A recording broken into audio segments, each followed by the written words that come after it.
दोस्तों, अगर आप भी शिखर धवन को एक बेहतरीन बल्लेबाज मानते हैं तो हमारी इस वीडियो को लाइक जरूर कीजिएगा। दोस्तों, आज चेन्नई सुपर किंग्स और पंजाब किंग्स की टीम के बीच में शानदार मुकाबला खेला जा रहा है और इस मुकाबले में पंजाब किंग्स पहले बल्लेबाजी कर रही थी और इस मुकाबले में पंजाब किंग्स के बल्लेबाजों ने बेहतरीन प्रदर्शन किया और मैदान के अंदर तूफान मचाकर रख दिया। जब पंजाब किंग्स की टीम ने 180 रन बना लिए और इसके बाद मैदान पर अब चेन्नई सुपर किंग्स की टीम पंजाब की टीम के द्वारा 181 रनों के लक्ष्य को प्राप्त करने के लिए संघर्ष कर रही है। आइए हम आपको इस वीडियो में ये तो बताएंगे ही कि क्या रही इस मैच की अब तक की हाइलाइट्स, लेकिन उससे पहले आप सभी को क्या लगता है कि शिखर धवन और महेंद्र सिंह धोनी में शानदार बल्लेबाज कौन है? इस बात का जवाब हमें नीचे कमेंट सेक्शन में जरूर दीजिएगा। दोस्तों,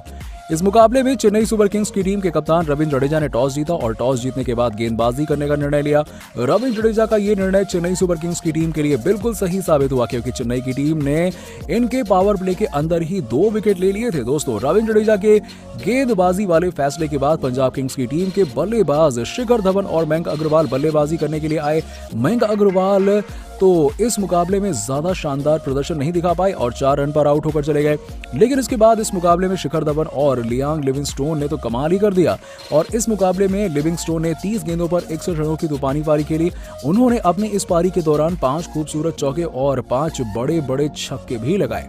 एक समय तो ऐसा लग रहा था कि लिविंगस्टोन पंजाब की टीम को 200 के पार पहुंचा देंगे, लेकिन अंत में ये गेंद को सीमा रेखा के पार पहुंचाने के चक्कर में कैच आउट हो गए। और इसके बाद अगर हम शिखर धवन की बात करें तो शिखर धवन ने भी महत्वपूर्ण योगदान दिया। उन्होंने भी इस मुकाबले में शानदार 33 रन बनाए और शिखर धवन और लियाम लिविंगस्टोन की बेहतरीन पारी की बदौलत पंजाब किंग्स की टीम ने 20 ओवर में 8 विकेट होकर 180 रन बना लिए थे। और इसके बाद अब मैदान पर बल्लेबाजी करने के लिए चेन्नई सुपर किंग्स की टीम आई और पंजाब किंग्स की टीम ने चेन्नई सुपर किंग्स की टीम के सामने 181 रनों का चुनौतीपूर्ण लक्ष्य रखा हुआ था। चेन्नई की टीम की तरफ से इस लक्ष्य को प्राप्त करने के इरादे से उतरे ऋतुराज गायकवाड़ और रॉबिन उथप्पा, तो वहीं पंजाब की टीम की तरफ से गेंदबाजी करने के लिए आए वैभव अरोरा। और इसी बीच जैसे ही वैभव अरोरा ने पहली गेंद डाली तो उस पर रॉबिन उथप्पा एक भी रन नहीं बना पाए और इसी बीच ऐसे ही वैभव अरोरा ने अपने ओवर की दूसरी गेंद डाली तो उस पर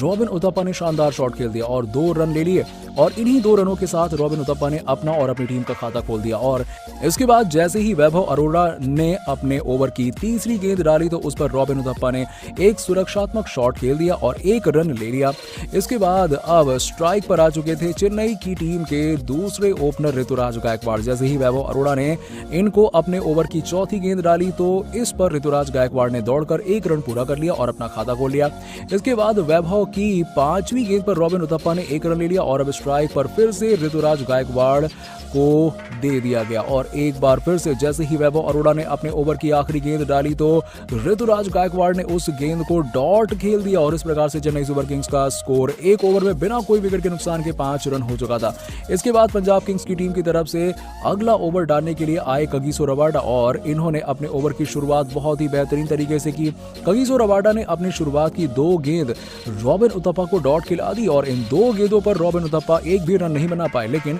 इसके बाद जैसे ही कगिसो रबाडा के ओवर की तीसरी गेंद आई तो उस पर रॉबिन उथप्पा ने शानदार शॉट खेल दिया और चौका लगा दिया और इस प्रकार से चेन्नई सुपर किंग्स की टीम की पहली बाउंड्री आई। इसके बाद कगिसो रबाडा ने शानदार वापसी करते हुए ऋतुराज गायकवाड़ को एक गेंद खिला दी और अब ऋतुराज गायकवाड़ पूरी तरह से दबाव में आ चुके थे और इस दबाव को हटाने के लिए ऋतुराज गायकवाड़ ने रबाडा के अंतिम गेंद पर एक शॉट खेलने की सोची तो वो गेंद सीधा शिखर धवन के हाथों में चली गई और इस प्रकार से ऋतुराज गायकवाड़ कैच आउट हो गए और ये चेन्नई सुपर किंग्स की टीम के लिए बहुत ही बड़ा झटका था। अब चेन्नई सुपर किंग्स की टीम का स्कोर 2 ओवर में 1 विकेट के नुकसान पर 10 रन हो चुका था। इसके बाद चेन्नई सुपर किंग्स की टीम की तरफ से बल्लेबाजी करने के लिए मैदान पर आए मोइन अली, परंतु स्ट्राइक पर रॉबिन उथप्पा ही मौजूद थे। पंजाब किंग्स की टीम का तीसरा ओवर करने के लिए एक बार फिर से वैभव अरोरा ही आए और जैसे ही वैभव अरोरा ने अपने ओवर की पहली गेंद डाली तो उस पर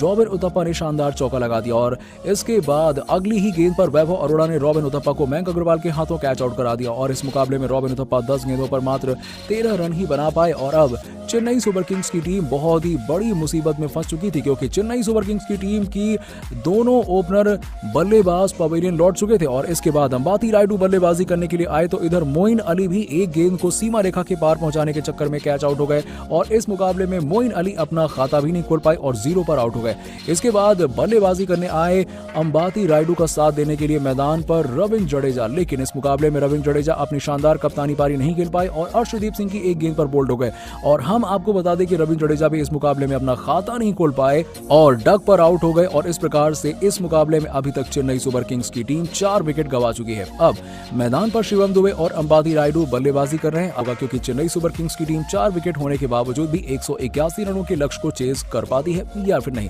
दोस्तों, आप हमें अपने कीमती राय नीचे कमेंट सेक्शन में जरूर दीजिएगा।